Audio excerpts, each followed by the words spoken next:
Maeva fled for her life, and many kinfolk went with her. But Dadam was unable to follow, being laid low with the sickness. This loosened his tongue so it became uncontrollable, making him babble like a child, and the sickness covered his body with red sores, from which came an issue. Lewid also departed for a place far out in the wilderness. Those with Dadam, who looked back towards the place of the garden, saw bright tongues of light licking the sky above it, the whole being interwoven with flickering flames in many hues.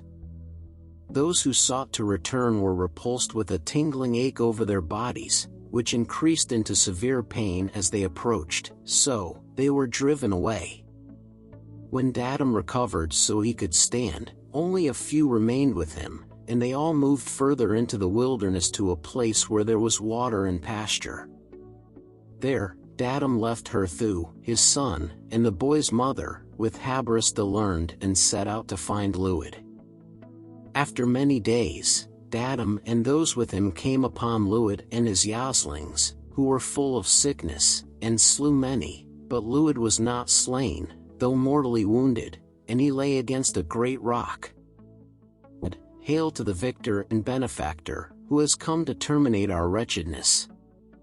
While Dadam stood sternly contemplating him, Lewid said, "To kill me now is your prerogative, for even we lesser beings, who are far removed from God-men, have the law of husbandly pride. What I did has been done before and will be done again, but I erred by crossing an unknown barrier which could not be discerned, for we, within ourselves, are no more contagious to each other than are your people.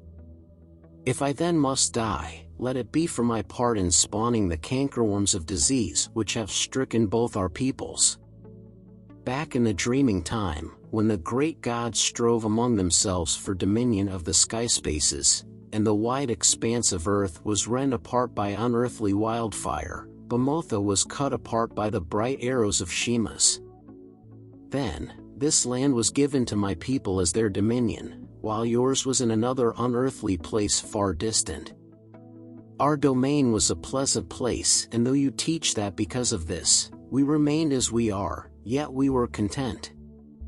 We know of no great design, nor of any barely attainable objectives, to which men must aspire. Such striving, as you know, is to us no more than purposeless vexation. I have my God, and you have yours, and as they strove one against the other before times, so will it always be, but now, there is a new battleground with new battle chiefs. I will go to my appointed place, and you will go to yours, and from thence, as leaders of the fray, we shall wage a never-ceasing war.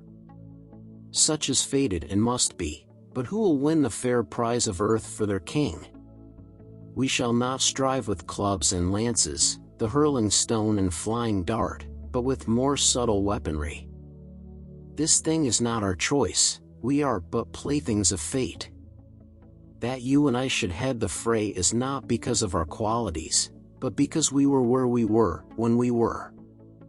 Now we are but two precarious points of life in a hostile wilderness, but what might we be in 100 generations?" Dadam said, "These things I know too, for my eyes have always been opened. I too have looked out into an endless plain without any horizon, but I shall lead those who have grown strong through seeking and striving, while those in your ranks will be weakened through indulgence in the flesh pots and pleasure places of earth.